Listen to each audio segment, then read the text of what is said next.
This is the story of a pub. More particularly, it's the story of the landlord, Henry, and his wife, Doris, who've just taken over. Or perhaps the pub's taken them over. They're not quite sure. Henry was a fully trained fish fryer, and he thought running a pub would be a nice, easy change. But he's still learning the tricks of the trade, like washing up, for instance. Nearly opening time, Doris. Oh, no, I don't believe it. We haven't finished the glasses from lunchtime yet. Still, better than fish frying, eh? I don't know. Albert Griffith up the Rose and Crown never had this trouble. He knows how to run a pub. Albert Griffiths, always Albert Griffiths. Mark my words, little plum. We'll soon be able to run this pub standing on our heads. Well, it might be better that way. Oh, Doris. Doris, my love, the good times are coming. As soon as we've got this washing up sorted out, this will be the best pub in town. Good times are ahead, Doris. Just you keep thinking of that. Yeah, well, it's opening time I'm thinking of. But by and large, during closing hours, things went pretty smoothly. There was only that one little drawback, opening hours. Light and bitter, please. Light and bitter. Light and bitter, sir, sir.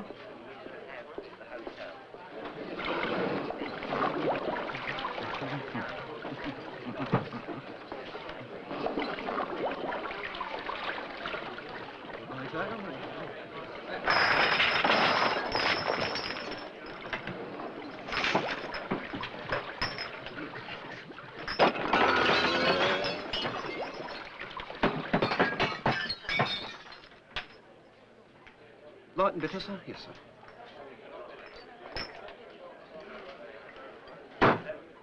Just a plain glass of water or two. Certainly, sir. One glass of water, please, Doris. Oh, right, come here. No! Oh. Anything with the water, sir? But Henry and Doris soon learnt their lessons. Things were really looking up, because things were really going down. Well, most things. Guinness wasn't going down because Henry could hardly ever get it up. Here, Henry, can I have a few light owls while I'm waiting? Oi, Henry, you said I could have it by the end of the week. Why are we waiting? It's all right, Henry. I like a nice head on it, mate. But though Henry took his time, he always got there in the end. Yeah. Worth waiting for, eh? Call this a Guinness, Henry? Well, do you like it? Doesn't taste right to me. You ought to take a lesson from Albert, up at the Rose and Crown. She's right, Henry. He serves the best pint in town. Albert Griffiths? He's the last person I go and see about serving anything.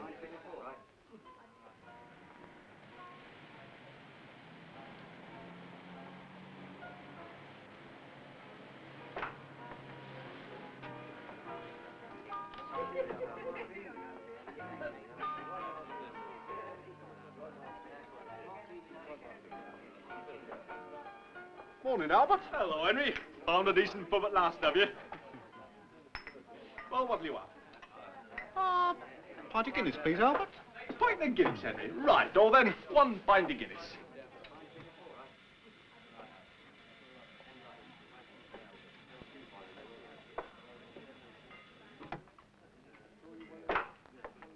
There we are, Henry. 1 pint of Guinness. Well, cheers. Cheers. Tell me, Albert, do you sell much of this Guinness, then? Oh, yes, very popular, very popular. Some of my regulars come here specially. I hear you had a spot of trouble with yours. Trouble? No, certainly not. I heard that they used to take Mondays off to pour a pint of Guinness. Take? What a load of rubbish. Whoever told you that? Must be someone who never comes in the pub, that's all I can say. Well, it was your wife, actually. Doris? When did you see Doris? Oh, we go to the same judo class together. You know, Tuesday evenings. Tell me, Albert, what's the secret? Well, Well, Henry, the secret is to get your opponent's body weight on the other foot. Then you can usually throw it. No, the secret of this stuff. All that? I mean, why do I get sent a load of rubbish and you get sent a decent pint like this? Oh, Henry, there's no secret. The Guinness they send here is exactly the same as the Guinness they send to your place. It's what you do with it after that counts. Are you suggesting that I'm doing something wrong? Oh, come on, Henry. A man like you wouldn't make mistakes, would he? No, it's probably you just weren't listening to the Guinness man when he told you what to do. Or you probably had something else to do, eh? Yes, quite probably, yes. Yes, like pouring a light and bitter, eh? Is that Doris again? Oh, never mind, Henry. Look, I tell you what, Henry, why don't you come round the back with me and have a look round, eh? All right. Come on. Look after the bar, would you, Ethel? Righto, Gov. Here, now, it's nice and quiet, so I'll just take you through my weekly routine to show you. So let's start in the cellar, because that's where it all begins. Come on, Henry. Now, the first thing is temperature. No, the temperature of the Guinness. Now, the best temperature for Guinness is between 12 degrees and 15.5 degrees centigrade. Now, nothing personal, but what colour are your tubes? Oh, that's okay. They're yellow. Nice kind of browny yellow. Yellow? Yes, yellow. Browny yellow? Well, not exactly yellow. Oh, Henry, it's your tubes. They're clogged with yeast. It's obvious. Look, this is what they should look like. There, you see, not a trace of yeast. And that's how they should look. That's why your Guinness takes so long to pour. And why it doesn't taste right. Now, do you know how to put it right? Well, it's easy. Look, here's your bag of tricks, Henry. This is all you need here. And this is the only tool you need. Well, I've got one of those somewhere. Well, of course you have. Guinness give a cellar tidy like this to everyone, but it's no good leaving it up in the attic. You've got to know how to use it and why you use it. Well, it's simple, isn't it? Stands to reason. You use it to keep your tubes clean, Henry. Tubes clean, Henry. That's the most important thing to remember. If you keep your tubes clean, you'll keep your Guinness flowing and you'll keep your customers. Now, did you like that Guinness I served you just now? Marvellous. Well, that was quite nice. Yeah. Well, now, I serve Guinness like that to my customers every day, simply because I do this every 7 days. First, I disconnect the reducing valve, then the tapping head. Then we unscrew the reducing valve. Put it somewhere dry, because it's important it doesn't get wet. And then we put the tapping head into a bucket. Now, we take a couple of sponge pellets and we'll go up to the bar again to dismantle the fountain. It's very simple using that C-spanner I showed you. Right, now, first of all, I turn on the tap and remove the nozzle and just give it a little wash through and a brush through like that. Then I remove the restrictor, this little chap in here, and give that a little wash through too. And then I remove the tap top with using the little C-spanner I showed you earlier. I remove him and give him a good thorough clean under running water.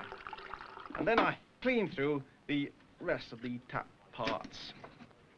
I replace the tap top. Again, I give him a little tighten with the C-spanner. And I take one of those sponge pellets and just moisten it a little, give it a little twist, and place it in the pipe.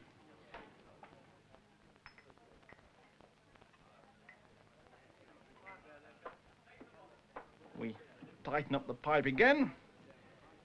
We take our hose pipe we've got connected to the cold tap, and we place it on the nozzle with the bung, and turn on the tap. Make sure the tap is open on the flat side to keep it open.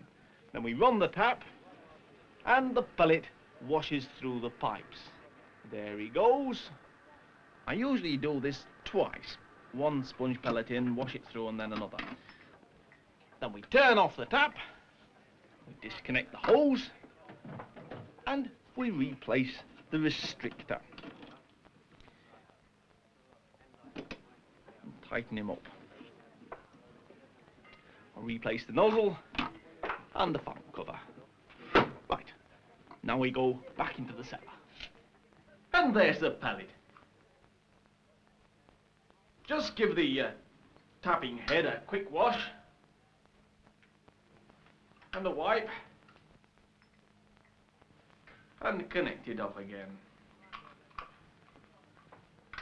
Give the reducing valve a wipe, making sure you never get it wet. It's most important. And reconnect up. And there you are. That's all there is to it. And that's all you need to do to make sure you pull up a perfect pint every time and pull in the customers. Well, thanks, Albert. I don't suppose it'll make much difference, but I'll certainly give it a try. Oh, and Henry, tell Doris the black belt's coming in tonight. Henry. And so Henry learnt his very simple lesson. If you clean your tubes once a week, you'll keep your customers all the year round. And get a few new ones.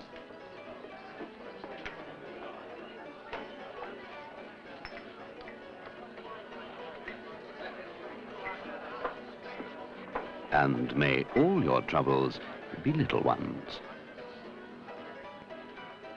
I don't believe it.